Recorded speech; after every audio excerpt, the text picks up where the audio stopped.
اعوذ باللہ من الشیطان الرجیم، بسم اللہ الرحمن الرحیم۔ ختم اللہ علی قلوبہم، اللہ نے ان کے دلوں پر مہر لگا دی ہے، سیل کر دی ہے، یعنی سیل ہو گئی ہے، اب کوئی چیز اس کے اندر داخل نہیں ہو سکتی۔ وعلی سمعہم، اور ان کے کانوں پر بھی، وعلی ابصارہم، اور ان کی آنکھوں پر بھی، غشاوۃ، پردہ پڑ چکا ہے، وَلَهُمْ عَذَابٌ عَظِيمٌ، اور ان کے لیے بہت بڑا عذاب تیار کر رکھا ہے اللہ نے۔ وَلِعَوْذُ بِاللَّهِ تَعَالَى اللَّهُمَّ أَجِرْنَا مِنَ النَّارِ، اللَّهُمَّ أَجِرْنَا مِنَ النَّارِ، اللَّهُمَّ أَجِرْنَا مِنَ النَّارِ۔ اچھا، قرآن کا طالب علم جب اس طرح کی آیات پڑھتا ہے نا تو وہ پریشان ہو جاتا ہے کہ بھئی قرآن تو بہت سٹریٹ فارورڈ ہے، اور آپ دیکھ رہے ہیں کہ اللہ تعالیٰ کے مزاج میں وہ چیزیں نہیں ہیں جو آپ کو میٹھے میٹھے وائزین بتاتے ہیں۔ اس لیے میں کہتا ہوں کتابوں کا خدا اور ہے اور بابوں کا خدا اور۔ قرآن بہت سٹریٹ فارورڈ ہے، کیونکہ یہ کلام کرنے والا کون ہے؟ اللہ، بے پرواہ ہے، اور وہ اسی پیشن کے ساتھ بات کرے گا تو آپ بھی اللہ کو سیریس لیں گے نا۔ اور اگر آپ کو یہ کہانی کرائی جائے گی، خیر ہے، جیسے ایک نانی اماں ہوتی ہیں، ایک دادی اماں ہوتی ہیں، تو اللہ تعالیٰ تو نانی اور دادی سے بھی بڑھ کے رحم کرنے والا ہے۔ یہ کہانی، یہ کس آیت میں، کس حدیث میں لکھی ہوئی ہے یہ بات؟ اور میں اس کو پھر اینٹی وینم الزامی جواب کے طور پہ، پھکی کے طور پہ کہتا ہوں کہ اگر یہ نانی دادی اور ماں کے ساتھ آپ اللہ کو تشبیہ دے رہے ہیں اس کی محبت کو، تو کیا یہ نانی دادی اور ماں والی محبت اللہ تعالیٰ کی ابو جہل اور فرعون کے ساتھ بھی ہے؟ تو سارے کہیں گے نہیں۔ تو جو کلمہ پڑھ کے اللہ کے نافرمان اور باغی ہیں ان کے ساتھ بھی ہے؟ نہیں۔ جو اللہ کی طرف رجوع لے آئے ان کے لیے۔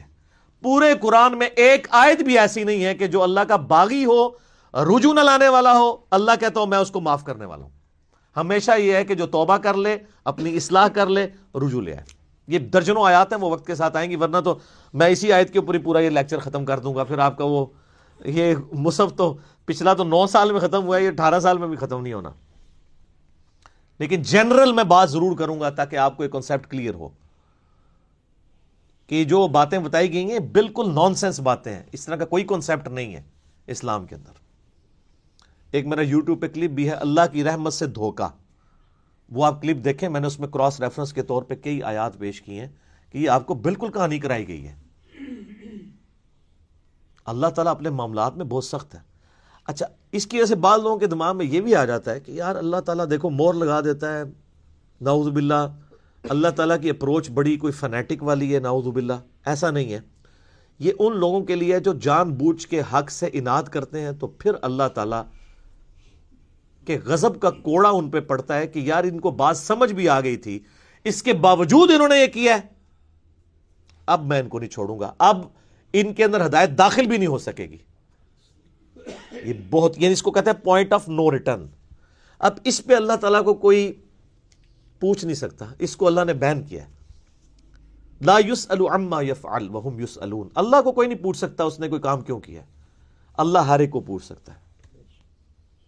یہ اللہ کو گلہ نہیں کیا جا سکتا، رب ہے، مالک ہے، اس نے اپنے لیے رول طے کیا ہے کہ بھئی جب پوائنٹ آف نو ریٹرن پہ کوئی بندہ پہنچے گا، سچائی قبول کرنے کے باوجود وہ حق سے اناد کرے گا، اس کو نظر آ جائے گی سچائی ہے، پھر بھی وہ اناد کر دے گا، پھر میں مور لگا دوں گا، آؤ پھر وقت کا پیغمبر بھی اس کو ہدایت نہیں دے سکتا۔ انک لا تہدی من احببت ولکن اللہ یہدی من یشاء، اے نبی جس سے تم محبت کرتے ہو تم بھی اسے ہدایت نہیں دے سکتے، اللہ جسے چاہتا ہے ہدایت دیتا ہے۔ ہدایت کس کو دیتا ہے؟ والذین جاہدوا فینا لنہدینہم سبلنا، جو لوگ ہماری راہ میں کوشش کریں گے ان کے لیے ہم اپنی راہیں کھولیں گے۔ اس کائنات کی سب سے ایلیٹ چیز ایمان ہے، جس کے اوپر ہمیشہ کی کامیابیوں اور ناکامیوں کا فیصلہ ہونے والا ہے۔ تو آپ کیا سمجھتے ہیں کہ آپ کو یہ راہ چلتے فٹ پاتھ پہ گری پڑی مل جائے گی؟ اس کے لیے کوئی ایفرٹ پٹ نہیں کرنی پڑے گی، اور دنیا میں جس چیز کی منفعت چند سالوں کے لیے ہو وہ بھی اتنی ایفرٹ پٹ کرنے کے بعد ملتی ہے، اور جس سے ہمیشہ کی کامیابیاں آپ کا مقدر ہونے والی ہیں، آپ سمجھتے ہیں کہ وہ آپ کو چنگے جی لب جائے گی، مفت میں ہی مل جائے گی؟ نہیں، ناٹ ایٹ آل۔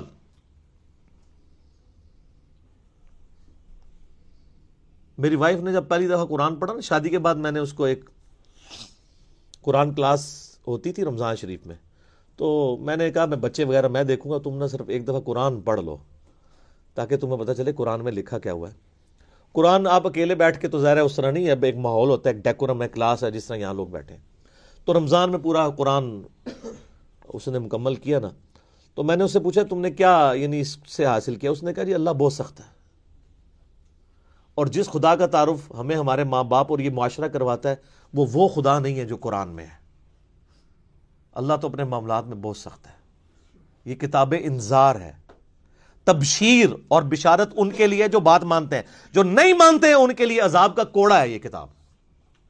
کیونکہ اللہ ہے نا, یہ کائنات اس نے اس لیے بنائی ہے کہ آپ جانوروں کی طرح کھائیں پیئیں, اولاد پیدا کریں اور مر جائیں. انسان کو اس نے اپنے لیے پیدا کیا ہے, پوری کائنات انسان کے لیے اور انسان کو اپنے لیے. وما خلقت الجن والانس الا لیعبدون. اچھا یہ جو بات ہے نا, ختم اللہ علی قلوبہم وعلی سمعہم وعلی ابصارہم, مہر لگا دی ان کے دلوں پر, کانوں پر, آنکھوں پر, پردہ ڈال دیا, اب عذاب ہی ان کو آئے گا. یہ آپ نے اگر بات سمجھنی ہے نا تو آپ پارہ نمبر 7 کے آخری صفحے پہ آ جائیں. سورۃ الانعام میں آیت نمبر ہے 110, 7ویں پارے کی آخری آیت. آپ کے یہ بلو والے قرآن میں 142 نمبر پیج کی آخری آیت 110 نمبر. وَنُقَلِّبُ أَفْئِدَتَهُمْ وَأَبْصَارُهُمْ, ہم پھیر دیتے ہیں ان کے دلوں کو اور ان کی آنکھوں کو, عقل اور ان کی آنکھوں کو, کہ وہ حق بات قبول نہ کریں. حق سے اللہ فرماتا ہے کہ میں ان کو حق سے اندھا کر دیتا ہوں. کما لم یؤمنوا بہ اول مرہ, جس طرح کہ انہوں نے بھی تو پہلی دفعہ جب ان کے اوپر حق کھلا تھا انہوں نے ایمان لانے سے روح گردانی کی تھی نا, اب یہ چاہیں گے بھی نہ تو میں ان کو اسلام کی طرف نہیں آنے دوں گا. وَنَذَرُهُمْ فِي طُغْيَانِهِمْ يَعْمَهُونَ, اور میں ان کو چھوڑ دوں گا اپنی سرکشی میں بھٹکتے پھرے. وَلَوْ أَنَّنَا نَزَّلْنَا إِلَيْهِمُ الْمَلَائِكَةَ, اور اب اگر فرشتے بھی ان کے سامنے نازل ہوں, وَكَلَّمَهُمُ الْمَوْتَى, اور مردے قبروں سے نکل کے ان کے ساتھ بات کرنا شروع کر دیں. وَحَشَرْنَا عَلَيْهِمْ كُلَّ شَيْءٍ قُبُولًا, اور ہر چیز جن کا ان سے وعدہ کیا تھا ان کی آنکھوں کے سامنے آ جائے, قیامت بھی, عذاب بھی, سب کچھ بھی. مَا كَانُوا لِيُؤْمِنُوا, پھر بھی یہ ایمان نہیں لے کے آئیں گے. یہ ہے سر کتابوں کا خدا.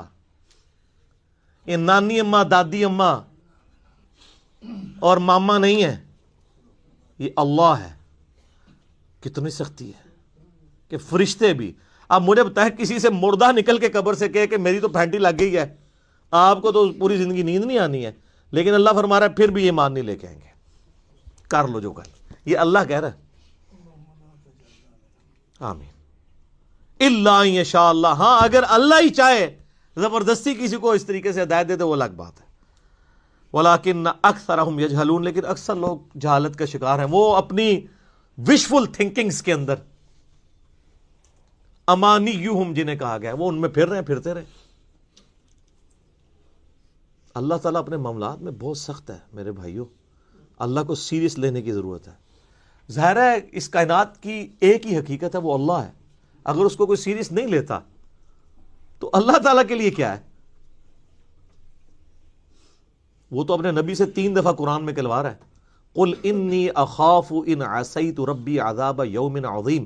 اے نبی تم فرما دو کہ بالفرض اگر میں بھی اپنے رب کی نافرمانی کروں تو مجھے خود اس بات کا ڈر لگا ہے کہ بڑے دن کا عذاب مجھے بھی آ پکڑے گا. جی سورۃ الانعام, سورہ یونس, سورہ الزمر, 3 سورتوں میں یہ ایک آیت 3 دفعہ آئی ہے.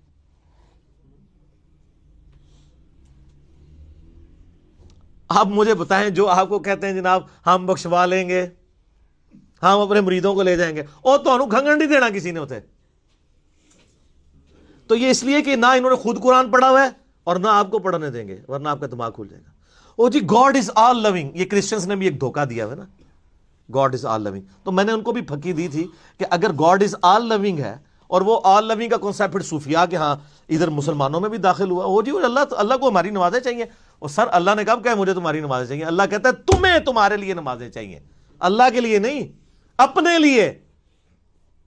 گاڈ از آل لونگ, او آل لونگ اس کے لیے ہے جو اس کا بندہ بن جائے گا, باغی کے لیے نہیں. تو پھر میں نے ان کو دنیاوی طور پہ ایک الزامی جواب, اینٹی وینم پھکی دی ہے کہ بتاؤ تمہارے دشمن کی بھی بیوی ہو اگر کوئی, اور اس کے چھوٹے چھوٹے 4 بچے ہوں، کیا تم اپنے دشمن کے لیے خواہش رکھو گے کہ اس کی بیوی چھوٹے چھوٹے 4 بچے چھوڑ کے مر جائے اور اس کے بچے سوتیلی ماں کے ہاتھوں پٹتے رہے، ان کے مینٹل ماڈلز تک بدل جائیں؟ سارے کہیں گے نہیں نہیں جی، کیوں نہیں، دل پسیجتا ہے۔ اچھا، آپ کا دل پسیجتا ہے اور آپ نے ہمیں یہ کہانی کرائی ہے کہ اللہ تعالیٰ ماں سے اتنے گنا اور دادی سے اتنے گنا اور نانی سے اتنے گنا محبت کرتا ہے، تو وہ اللہ روزانہ ہزاروں ایسی عورتوں کو موت کیوں دیتا ہے جن کے 4 چھوٹے چھوٹے بچے ہوتے ہیں؟ اس پہ ساروں کی زبانیں گنگ ہو جاتی ہیں۔ اگر وہ آل لونگ ہے کیوں موت دیتا ہے پھر؟ آپ تو اپنے دشمن کی بیوی کو بھی موت نہ دیں، وہ روزانہ ہزاروں ایسی ماؤں کو موت کیوں دیتا ہے جن کے چھوٹے چھوٹے بچے ہوتے ہیں؟ اس کا مطلب ہے آپ نے جو احساسات ڈیولپ کیے ہوئے ہیں کہ اللہ اپنے بندوں کے ساتھ یہ کرتا ہے، وہ نہیں ہے۔ اللہ اپنے احساسات کا اسیر نہیں ہے، اللہ کے وہ جذبات نہیں ہیں جو آپ کے ہوتے ہیں، وہ بے پرواہ ہے۔ ہاں، جو اس کا ہو جائے نا اس کے لیے معاملہ الگ ہے۔ وہ صحیح بخاری میں حدیث ہے کہ جس نے میرے ولی کے ساتھ دشمنی کی، میرا اعلان جنگ ہے اس کے خلاف، اور انسان میرا قرب نہیں حاصل کرتا مگر فرائض کے ذریعے اور نوافل پہ استقامت کے ذریعے اس لیول پہ پہنچ جاتا ہے کہ میں اس کے ہاتھ بن جاتا ہوں جس سے وہ پکڑتا ہے، میں اس کے کان بن جاتا ہوں جس سے وہ سنتا ہے، میں اس کی آنکھیں بن جاتا ہوں جس سے وہ دیکھتا ہے، میں اس کے پاؤں بن جاتا ہوں جس سے وہ چلتا ہے۔ اچھا، ادھر ہی حدیث روک دیتے ہیں صوفیاء اور وہ کہتے ہیں جی وہ خود ہی خدا بن گیا، ایتھوں ہاتھ پائے گا انج ہو جائے گا۔ وہ آگے پڑھو کیا لکھا ہوا ہے، وہ جب اپنے دشمن کے اگینسٹ مجھ سے پناہ طلب کرتا ہے میں اسے پناہ عطا کرتا ہوں۔ اگر وہ اللہ ہی سے پناہ طلب کر رہا ہے تو وہ پھر ہاتھ مارنے جو گا تو نا، یہ ہاتھ بن جاتا ہوں، پاؤں بن جاتا ہوں، کان بن جاتا ہوں، اس سے مراد یہ کہ اس کا اوڑھنا بچھونا پھر میں ہی بن جاتا ہوں۔ قل ان صلاتی و نسکی و محیایا و مماتی للہ رب العالمین، اے نبی تم فرما دو بے شک میری نماز، میری قربانی، میرا جینا، میرا مرنا سب اللہ کے لیے۔ اوڑھنا بچھونا اللہ بن جاتا ہے۔ اس حدیث کے آگے الفاظ ہیں، اللہ تعالیٰ فرماتا ہے مجھے کبھی کسی معاملے میں ہچکچاہٹ نہیں ہوتی سوائے ایک معاملے کے کہ جب مجھے اپنے کسی مومن بندے کو موت دینی پڑتی ہے۔ اللہ کہتا ہے میں بھی اس پہ ریلیکٹڈ ہوتا ہوں، کیوں؟ میرا بندہ موت کو ناپسند کرتا ہے۔ ظاہر ہے موت تو کسی کو بھی پسند نہیں ہے، انسان زندہ رہنا چاہتا ہے، اور یہ اللہ نے انسان کی کوالٹی رکھی ہے کہ اسے زندہ رہنے کی خواہش ہے۔ اسی لیے اولیاء اللہ بھی جب خطاب کر رہے ہو نا وہاں پہ سپیکر پھٹ جائے تو وہ بھی یوں کر جاتے ہیں، لا حول علیہم ولا ہم یحزنون۔ کیوں کرتے ہیں؟ یہ نیچرل اللہ نے رکھا ہوا ہے۔ کسی اولیاء اللہ کو کہنا یہ سامنے یہ بٹ صاحب کے پاس جو بندوق بڑی خطرناک سی انہوں نے تانی ہوئی ہے، کسی اولیاء اللہ کو کہنا پڑھ لے کلمہ میں چلان لگاؤں، تو آپ دیکھ لیں اس کی کیا حالت ہوگی۔ یہ اللہ نے نیچرل رکھا ہوا ہے۔ موت تو اللہ فرماتا ہے کہ میں بھی ریلیکٹڈ ہوتا ہوں، وہ اپنی موت کو ناپسند کر رہا ہوتا ہے اور میں اسے موت دے کے اپنے پاس لانا چاہتا ہوں۔ پھر کیا ہوتا ہے؟ پھر تو وہ قرآن پاک میں سورہ حمیم سجدہ میں آیا نا کہ ایسے لوگوں میں پھر فرشتے نازل ہوتے ہیں، ان کو بشارت دیتے ہیں موت کے وقت۔ اور پھر سن ابی داؤد میں، سن نسائی میں بڑی ڈیٹیلڈ احادیث ہیں کہ جب ایمان والے کی موت کا وقت قریب آتا ہے تو باقاعدہ اس کو آمادہ کیا جاتا ہے کہ وہ خود کہے کہ میں مرنا ہے۔ وہ جب سب کچھ دیکھتا ہے وہ کہتا ہے ٹھیک ہے جی جان دو، پہلے نہیں کہتا جان دو۔ بڑا مشکل کام ہے۔ پہلے کہنا کہ جان دو تو حضرت موسیٰ علیہ السلام تھپڑ کیوں مارتے ہیں اسرائیل کو؟ میرا وہ بھی کلپ چڑھا ہے نا، بخاری مسلم میں حدیث ہے جو۔ تو یہ بہت سینسٹیو ایشو ہے۔ اللہ تعالیٰ کے بارے میں آپ اپنے دماغ کھول لیں، یا وہ کتاب کھول رہے ہیں جو بابوں کی لکھی ہوئی نہیں ہے کتاب، یہ اللہ کی نازل کردہ کتاب ہے، اس کو اسی طریقے سے سمجھنا ہے۔ شروع میں ہی آپ کا کانٹا نکل جائے گا تو آپ کو آگے قرآن سمجھنا آسان ہوگا۔ اللہ کے مزاج کو سمجھنا ہے آپ نے، اور یہ دماغ میں بات طے کر لینی ہے کہ بابوں کا خدا اور ہے اور کتابوں کا خدا اور۔ یہ آپ جو پڑھ رہے ہیں نا یہ وہ خدا ہے جس کا تعارف محمد رسول اللہ صلی اللہ علیہ وآلہ وسلم نے آپ کو کروایا۔ یہ وہ خدا ہے جس کا تعارف پیغمبروں نے کروایا، اور پیغمبروں نے ان کتابوں کے ذریعے کروایا جو اللہ نے ان پہ نازل کی تھی۔ یہ مولانا روم کے مثنوی شریف والا خدا نہیں ہے، یہ قرآن شریف والا خدا ہے۔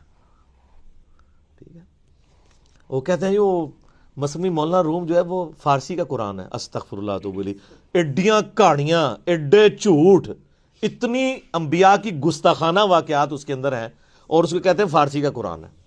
سر فارسی کے قرآن وہی ہوگا جو قرآن کا ترجمہ فارسی میں شاہ ولی اللہ دہلوی نے کیا ہوا ہے، باقی وہ کہانیاں لکھتا رہے، وہ قرآن نہیں بنتا۔ تو یہ ساری میں نے گفتگو شروع میں ہی کانٹا نکالا۔